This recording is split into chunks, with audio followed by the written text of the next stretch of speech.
Hello everyone, this is Rabab Alma, licensed marriage and family therapist and international life coach. And the topic today is about the battle between the mind and the heart. So I'm gonna go ahead and join this, share this live with my other pages. Let me know where are you joining me from, which city, which state, or which country. So again, the topic for today is the battle between the mind and the heart. What do you think of this topic? Have you ever encountered? I think every one of us encounter this battle between the mind and the heart when we are trying to decide on something. So let me know where are you joining me from. I'm gonna go ahead and share my live with my other pages while people are joining. Do you think this topic, Tahira, Assalamu alaikum, sister from Puerto Rico, Jazakallah khair. Oh, hey Tahira, thank you for joining from Puerto Rico. Thank you. So let me just share. What do you think of this topic, Tahira? Does that, do you think it's relevant? Talking about the battle between the heart and the mind. So I was reading this article. It's by Paul Shermick or Shernick. He is a licensed professional counselor, and I was looking at this article. Yeah, it's the real struggle. Absolutely. Yes. That's the real struggle in our life. I totally agree. And I think each and every one of us has experienced that struggle between the mind and the heart.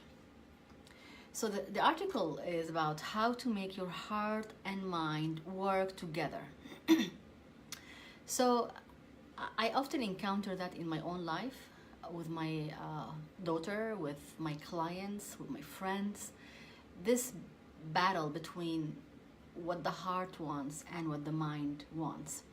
And there is always this intuition that we have and this gut feeling that we usually, I don't want to generalize, we sometimes ignore.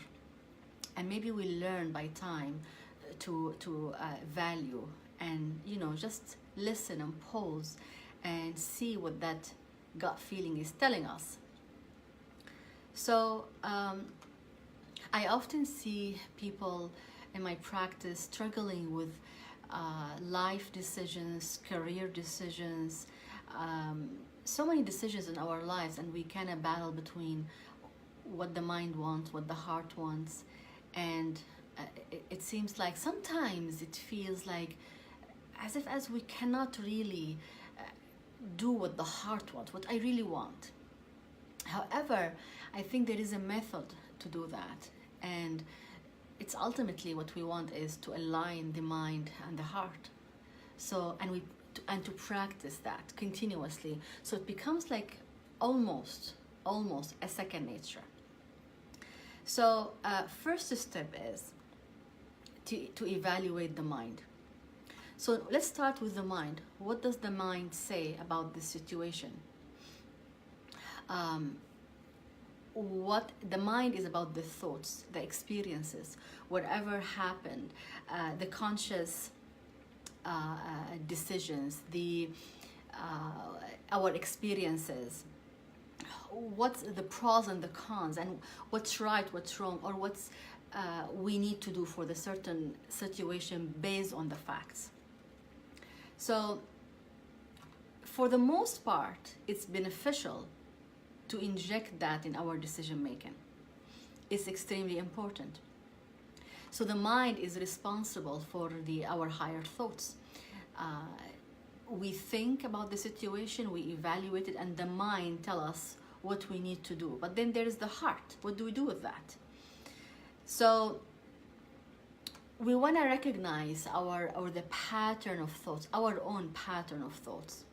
So do you think that your mind is taking you always in a certain pattern and you need to alter that?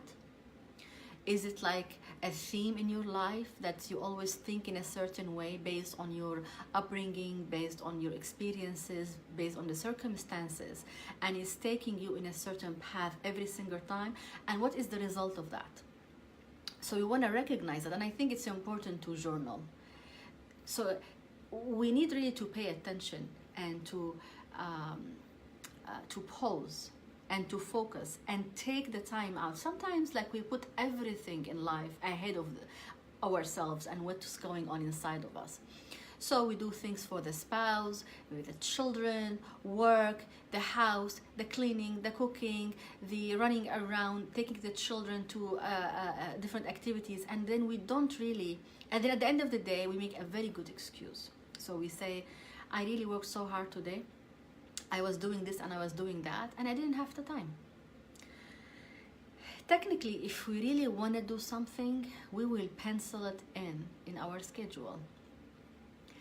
And I see it with myself. So the things that I really don't put on my schedule, those are the things that I need to work on. Why am I resisting? So it's not only about the activity, what is behind this activity? What's underneath that? What kind of thoughts and feelings that I am experiencing that I am not pursuing? For instance, continuous and consistent exercise. This is something that I need to work on. So this is something that I need to journal. I need to see what are the feelings and the thoughts, why I'm not doing it or why I'm not doing it enough. So we want to actually think about that and take it seriously.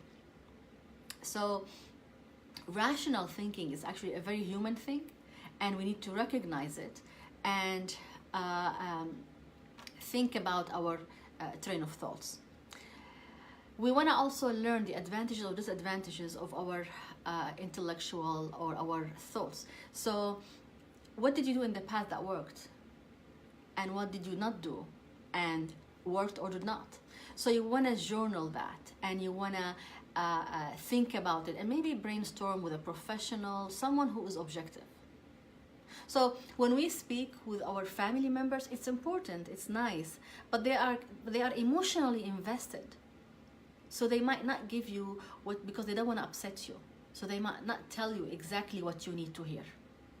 They might not challenge you. They might, and they might not. So be mindful of that. This is one thing. The second thing is evaluating the heart. So what does the heart want? So can we learn to actually differentiate between what the heart wants and what the mind wants? So we can create a journal, for instance, and one journal is about what we want from an intellectual point of view, and the second one, what we want to do from an emotional point of view. Like, for instance, someone wants to marry, and so there's this girl that he wants to marry her. For instance, this guy maybe values family and she doesn't want to have children, but he loves her. So what is he going to do about it? So you want to write the pros and cons when you are really thinking rationally, and you put it on a piece of paper, and you put on a second piece of paper what you're going to do if you only you're following your heart completely. And you want to write the pros and cons between both of them and compare. So we want to distinguish between what the heart wants and what the mind wants. This is the first step. The feelings. What are you feeling? What's the feeling? Is it really that you want it? Or is it there's something else underneath that? Like, for instance, if there is an issue and I picked up the phone and I spoke to my friend about it, and then I realized, and I was like really so passionate about the issue and so like maybe forceful. But then when I was speaking to this person, and I realized that there's something was off. And when I tried to analyze myself, I realized that I was actually talking to this person out of my own anxiety, my own thoughts, and out of what I want. I didn't look at what they want. So this sense of force and passion, what's underneath it? Is it insecurities, past experiences? Is it fear, anxiety? So if it's those feelings are driven by anxiety and by fear, then we need really to know exactly those feelings and confront them. That means the motive and the drive behind this action is not actually real, maybe, and maybe it's because of you're afraid or anxious. So we really need to evaluate that and be very particular about it and dive into that. We want to listen to our heart. Why I want to be in this situation. So I want to again keep a journal. We want to also listen to our own self-critique. So we are so good at critiquing ourselves. I'm stupid, I'm not good, I'm failure, I'm dumb. I hear all of this stuff all the time. Do you tell yourself that? I don't know what I'm thinking. Those kind of words that we keep telling ourselves, that has an impact on our psyche and our brain. And how we are putting ourselves down, it actually impacts our drive on what we do in our life. Do you tell yourself that you're successful? You're gonna do it despite your fear, despite your anxiety? Or do you tell yourself, no, I can't do it? So the key here is to continue doing it despite the fear and the anxiety. Because we all have fear. Like how many times I did lives, I still, every time I want to do a live, I'm anxious. I have this feeling inside of me. And it's there. It's not the same when I first started. It's less, but I still have the anxiety. I still feel it in my stomach. But the key here is not to let this anxiety deter us from what we want to do. So perform and take an action despite our fear and anxiety, and seek help when it's needed. Also, a very important thing is to find a quiet place. When you want to journal, you want to dive in your feelings, you want to be alone. You want to take a pause. You want to be in a quiet, peaceful place when you can really think and dive into your emotions and what you think, what you want. We need to collect ourselves from within. We need to listen to our thoughts, our minds, and our hearts.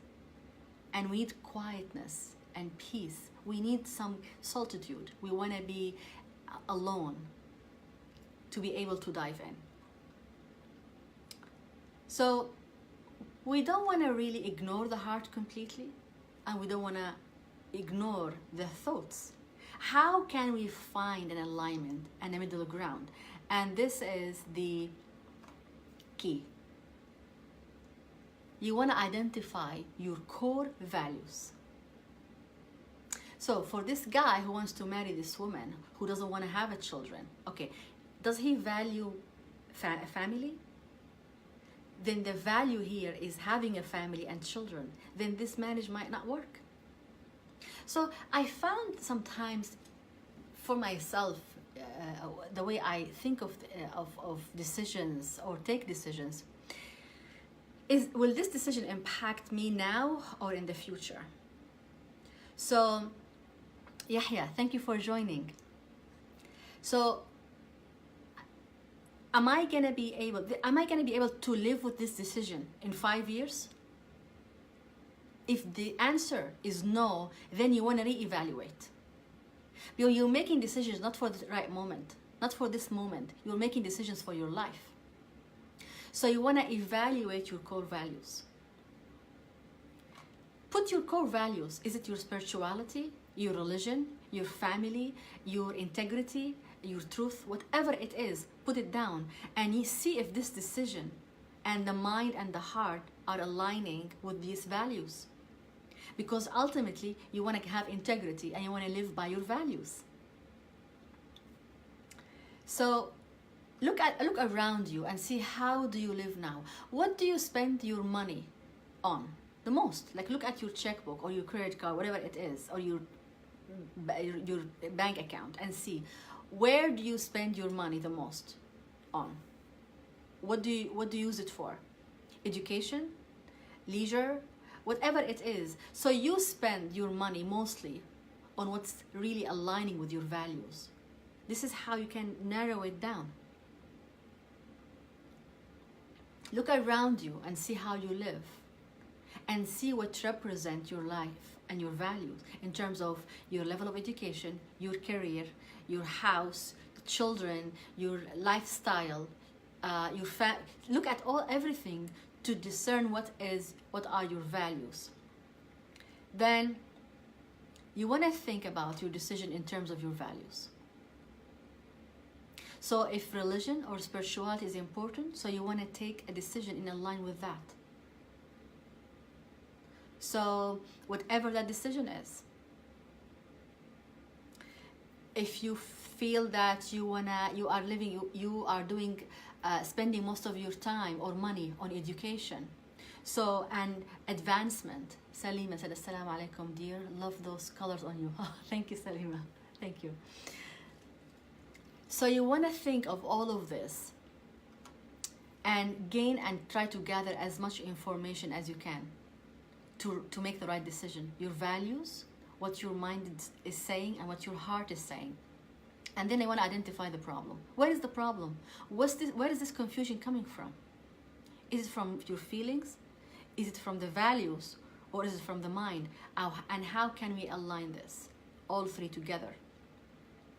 Then you want to explore your options. Put the options. What options do you have? For instance, if you want to decide to get married, okay, decide if I stay single, or if I marry this guy, or if I marry the other guy, what are the pros and cons between this and that? You want to decide. But after you study all the options, the positive and the negative, not for the right in the current moment. You want to think about it from now, from a perspective of now, and 5 years or 10 years from now. Whatever the decision is. So if you want to marry someone and they don't want children, and you want children but you love them so much, are you going to live with that in 5 years? Or are you going to come back and say, I want children, this is not working for me. So you're going to divorce?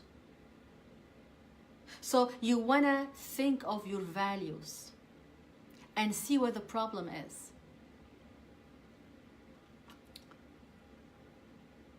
So you want to consider your highest values again. The family values, the education, your love life, spirituality, whatever it is, you want to really be very, very detailed about it. So lastly is, you want to make a decision based on a rational look at your intuitive values. Does that make sense or strange? So you want to think about these values, because ultimately, even sometimes when you take decisions, tough decisions, it can be tough sometimes. Like for instance, if you decide, no, I'm not going to marry this person, although I love him or I love her. It can be painful. You might go through heartbreak. But in the long run, you know you are making the right decision, because marrying this person or that person is not aligning with your values.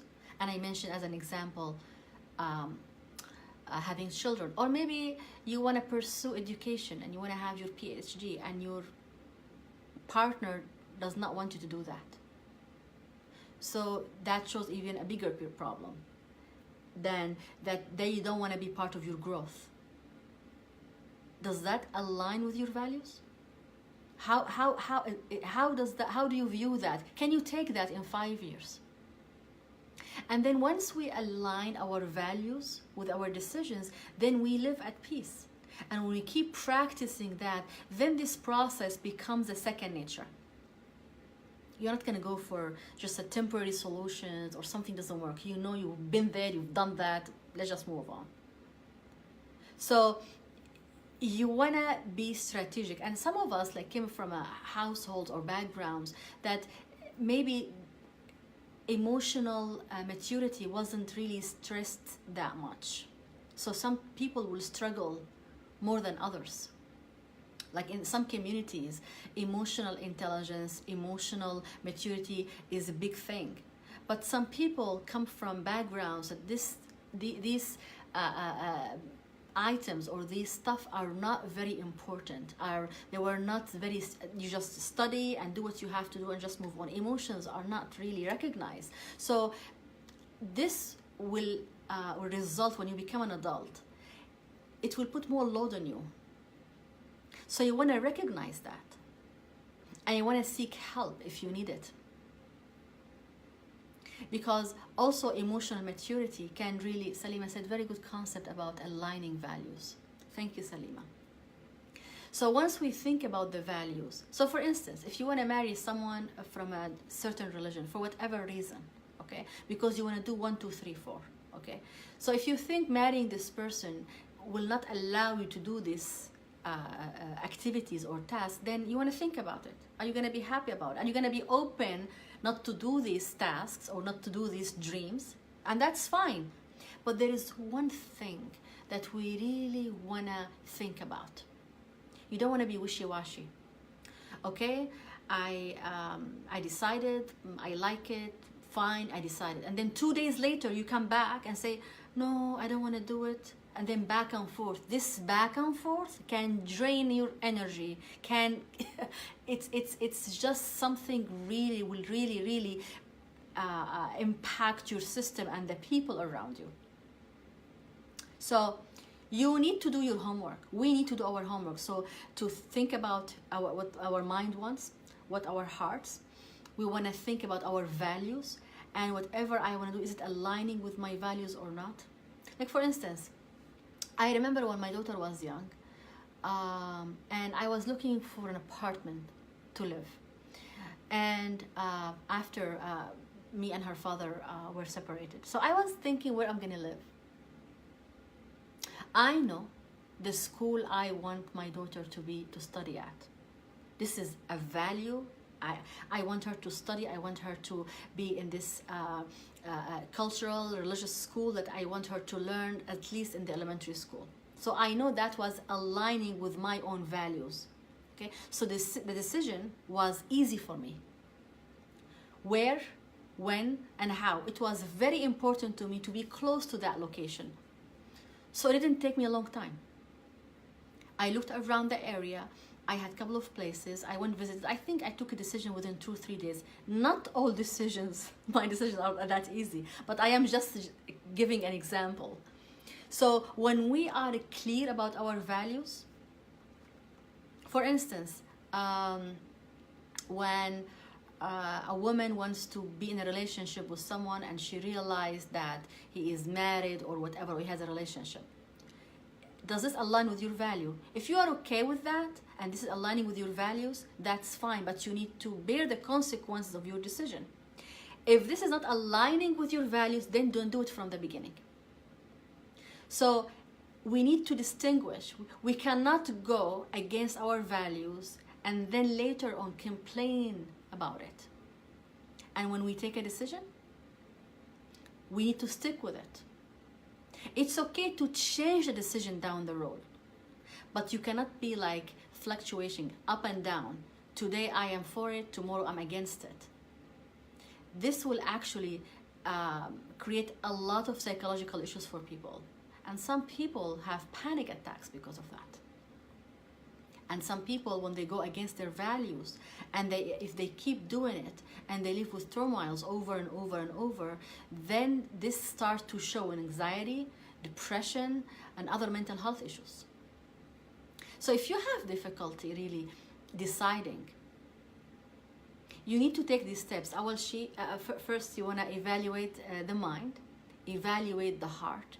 You want to know your values, and try to make a decision that's aligning with your values.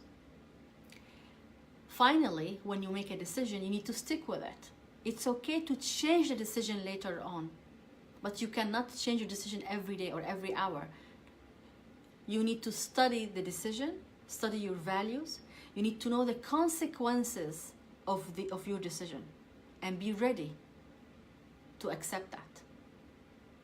So I hope you like this topic. I know it can be difficult at times to make decisions, but this can be this can be helpful to to help you in the path of deciding, and see what can you do to help yourself. Again, these lives are not meant for mental health or medical assistance. So if you need help, seek help. These lives are meant for tips and general info. If you have any question, please let me know. If you like this video, hit like and share, and I will download it on YouTube, so you can share it and subscribe. And if you know that someone needs to listen to this, please share it. Thank you for watching, and have a good night.